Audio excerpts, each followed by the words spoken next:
everyone, it's Fiona. Welcome and welcome back.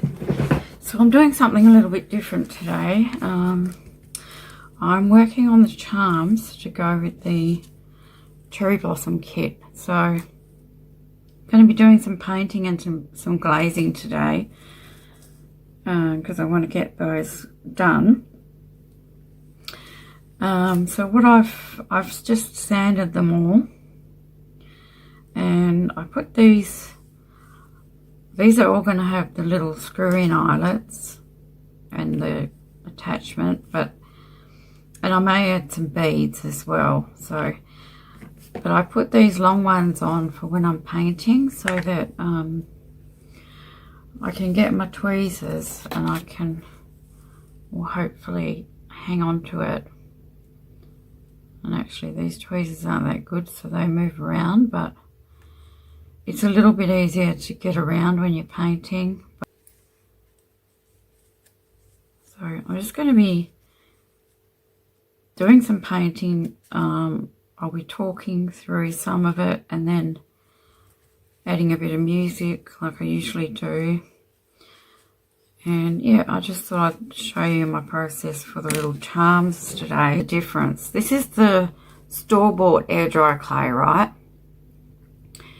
And I really love this clay for working with, for sculpting, because it's sort of very easy to sculpt and, you know, maneuver and get the shapes that you want.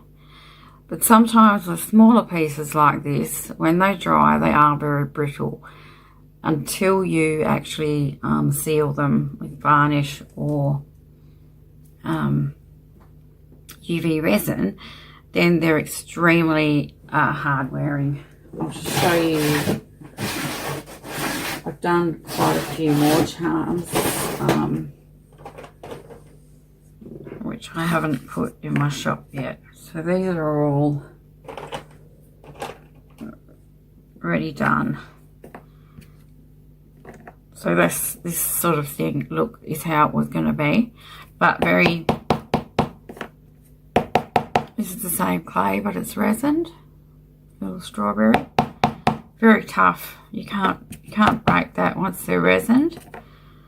So you just have to remember that if you do it thin, well, as you saw, it can come out very brittle. But I have plenty more, and I will make another one. Now these ones here, as well as,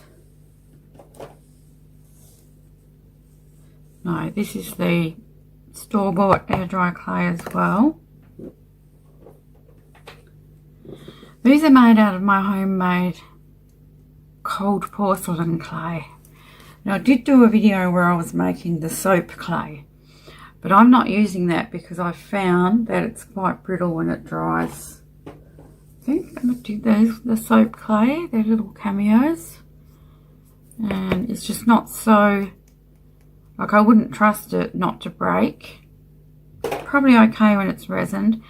But the cold porcelain clay, I have to show you my recipe for that, is what all these little charms are made out of. So what I've got is, just hoping I'm in camera. Yep. So I've got these little teddy bears. These are teddy bears, and they've got cherry blossoms on their heads. So they need painting and they need a cute little face. And this one I started painting just to, you know, see what colours I wanted. And another little teddy bear with the cherry blossoms. So this is the cold porcelain clay. Very hard when it dries. It takes a little bit longer to dry. 2 or 3 days for something of this sort of thickness. This little cherry that I made, because I thought I could do some little cherry, you know, beads and have them strung, but I've only made one. So that's the same clay, but it only took about a day to dry, and it's like rock hard because it's smaller. That's the cold porcelain clay. The other ones I have are little cats. They're going to be little cats with cherries on top. So, and obviously they need little faces as well. So that's those ones. And the other thing we're going to have are paper clips. So a clay altered paper clip, and that's also cold porcelain clay.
While they're drying, I just wanted to show you how I design my little charms. So I just come up with some ideas, and then I just sort of type into an AI art generator the ideas that I have, and it comes up with this little, it's a general idea of what I wanted. I didn't do the panda, I still might. And this little fox. That's the teddy bear and the cat. And I have some little cherry blossom flowers. I might do them, I'm not sure. There was a rabbit, but I haven't done that one either. And then I've got the cherry pie slice. And the actual cherry pie as well. I haven't attempted that one yet. So yeah, so that was my little idea, that I'm sort of going to follow these little faces when I paint them. I'll try to anyway. So now these are almost dry. That one's, I should have sanded that one down a bit more. Let's see. Paper clip. The paint, this is acrylic paint, and it comes off the metal. So I think they're pretty much ready to paint. Yep. So the paints that I'm using are actually, these are fabric paints.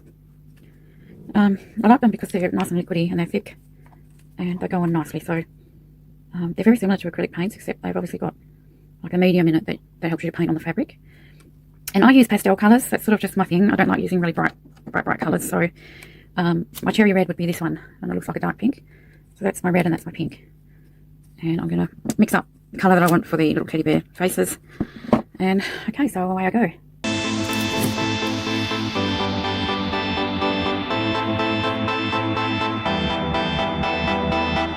get that life and now we feel it in a